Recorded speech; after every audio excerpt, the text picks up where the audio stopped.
प्रिय स्टूडेंट्स और विद्वान साथियों, गुड मॉर्निंग। मैं आशा करता हूं कि आप लोग एकदम मस्त, दुरुस्त और एक्टिव और गुड हेल्थ होंगे। आज हम यूट्यूब के ऑनलाइन प्लेटफॉर्म के माध्यम से आदिवासी, भील व गरासिया जनजाति के नृत्यों के बारे में शॉर्ट ट्रिक्स के माध्यम से आपको कुछ महत्वपूर्ण बातें और तथ्य बता रहे हैं। तो देखिए, अब आदिवासी भील जनजातियों के नृत्य, इसकी शॉर्ट ट्रिक्स है। गैंग ने युद्ध जीता बैरी को लाठी से झूर के। जो दुश्मन है, दुश्मनों का युद्ध हो रहा है, तो उसमें किस तरह से युद्ध लड़ा गया? वो लाठी से लड़ा गया। लाठी से ही बैरी को, बैरी माना दुश्मन को, लठ से झूर झूर के, मतलब मारपीट करके उसकी जब जम के मारपीट की है और वो फिर युद्ध जीत लिया। तो इसमें सबसे पहला नृत्य है, वो है गैर नृत्य। ये गैर नृत्य है। अब ध्यान रखने योग्य बात है, महत्वपूर्ण तथ्य और महत्वपूर्ण बातें ही बताई जाएंगी। इसमें फालतू का कचरा इसमें नहीं लिया जाएगा। तो गैर नृत्य है, एक तो ये सबसे पहले ही बात है कि होली के अवसर पर किया जाता है, और होली में भी पुरुषों के साथ पुरुष नृत्य है, बस मात्र ओनली। दोनों महिलाएं नहीं करती इसमें, महिला पुरुष नहीं करते, दोनों मिल करके ओनली होली पर होगा, और पुरुष नृत्य है, ये गैर नृत्य है। इसमें जो यंत्र हैं वो ढोल, बांकिया, थाली इत्यादि काम में लिए जाते हैं। दूसरा है गबरी नृत्य। ये क्या है? भीलों के द्वारा मेवाड़ क्षेत्र में किया जाता है और भादों के महीने में 40 दिन तक चलता है। इसमें भगवान शिव इस नाटक के मुख्य पात्र हैं। पत्नी माँ गौरा के नाम से इस नृत्य का नाम गबरी पड़ा है। इस नृत्य में शिव को पूरिया, इस नृत्य में मादल और थाली वाद्य यंत्रों का प्रयोग किया जाता है। इस नृत्य को राई नृत्य भी कहा जाता है। अब इसमें ध्यान रखने योग्य बात है कि भस्मासुर और भगवान शिव से संबंधित इसमें जानकारी मिलती है, नृत्य से संबंधित। और भगवान शिव को इसमें मुख्य पात्र माना जाता है। शिव को पुरिया कहा जाता है, और मादल और थाली वाद्य यंत्र प्रयोग में लिए जाते हैं। इस नृत्य को राई नृत्य भी कहा जाता है।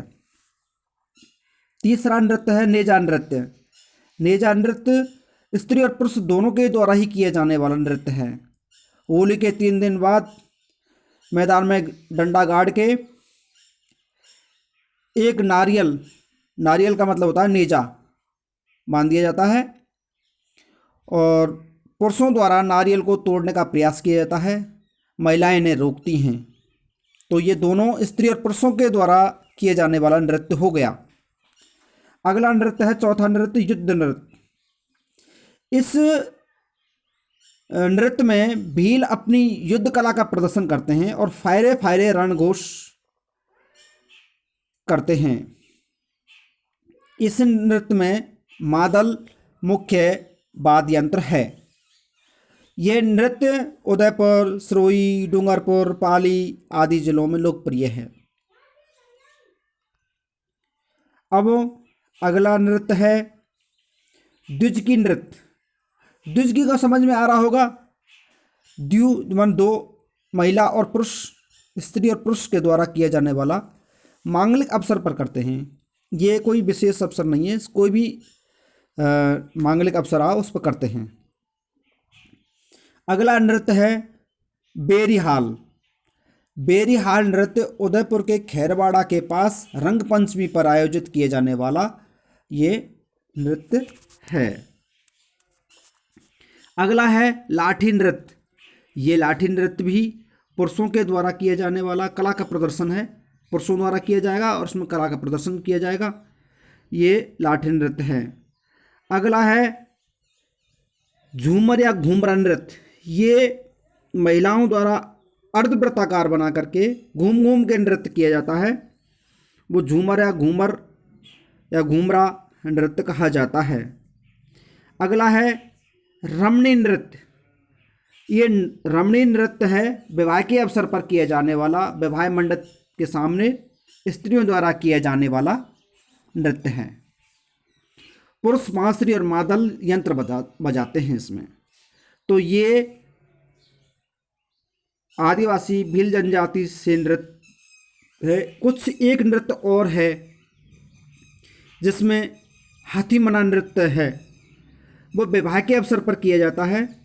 भील पुरुषों के द्वारा हाथ में तलवार लेकर के और बैठ करके नृत्य किया जाता है। तो यहाँ भी ये भी हाथी मना नृत्य है। तो लगभग इसके 10 नृत्य हो गए। हाथी मना नृत्य भी है इनका। अगला नृत्य है आदिवासी गरासिया जनजाति के नृत्य। आदिवासी जनजातियों के नृत्य, इनमें शॉर्ट ट्रिक्स है जमालू बालम मार मोकूं गरबा गौर देखण जाऊंगी। अब इसमें जमालू बालम से उसकी अर्धांगिनी कहती है कि आप मुझे कितना भी मारो पर मैं गरबा गौर देखने के लिए ज़रूर जाऊंगी। तो इस शॉर्ट ट्रिक्स के माध्यम से आपको ये गरासिया जनजाति के नृत्य याद करने में और समझने में बहुत महत्वपूर्ण साबित होगा। तो देखिए, जैसे बन गया जबरा नृत्य, माँ से बन गया मादल, लू से बन गया लूर, बा से बालम, बाल, बाल का मतलब हो गया बालर नृत्य। अब यहाँ पर मार को कोई शाब्दिक अर्थ नहीं लगाया जाएगा। मो से मोरिया, कू से कूद, कैसे गरबा, गौर से गौर नृत्य, देखण का मतलब कोई यहाँ पर अर्थ नहीं लगाया जाएगा। और गौर में रय है रायण या रयण नृत्य है। ये लगभग 9-10 आदिवासी गरासिया जनजाति के नृत्य हैं। अब इसमें इनके बारे में कुछ महत्वपूर्ण जानकारी देते हैं। तो देखिए, पहला है जबरा नृत्य। जबरा नृत्य है गरासिया पुरुष और स्त्रियों के द्वारा इस होली दहन के समय पर होली के चारों ओर हाथ में ज्वार की बालियां लिए हुए किए जाने वाला नृत्य है। जबरा, जबरा मतलब ज्वार, समझ में आ रहा होगा। दोनों के द्वारा, स्त्री और पुरुषों के द्वारा किया जाने वाला नृत्य है। होली पर किया जाने वाला नृत्य है। परीक्षा में पूछ सकता है कि होली के समय कौन सा नृत्य किया जाता है, तो ये जबरा नृत्य है। अगला है मादल। ये गरासियां स्त्रियों द्वारा मादल यंत्र का प्रयोग किया जाता है। मादल नाम से ही संबंध है। तो मादल वाद्य यंत्र के साथ में गरासियां स्त्रियों के द्वारा किया जाने वाला नृत्य है। अगला है लूर नृत्य। ये लूर नृत्य है शादी और मेले के अवसर पर लूर गोत्र की गरासी महिलाओं के द्वारा किया जाने वाला नृत्य है। अब है अगला है बालर नृत्य। बालर नृत्य क्या है?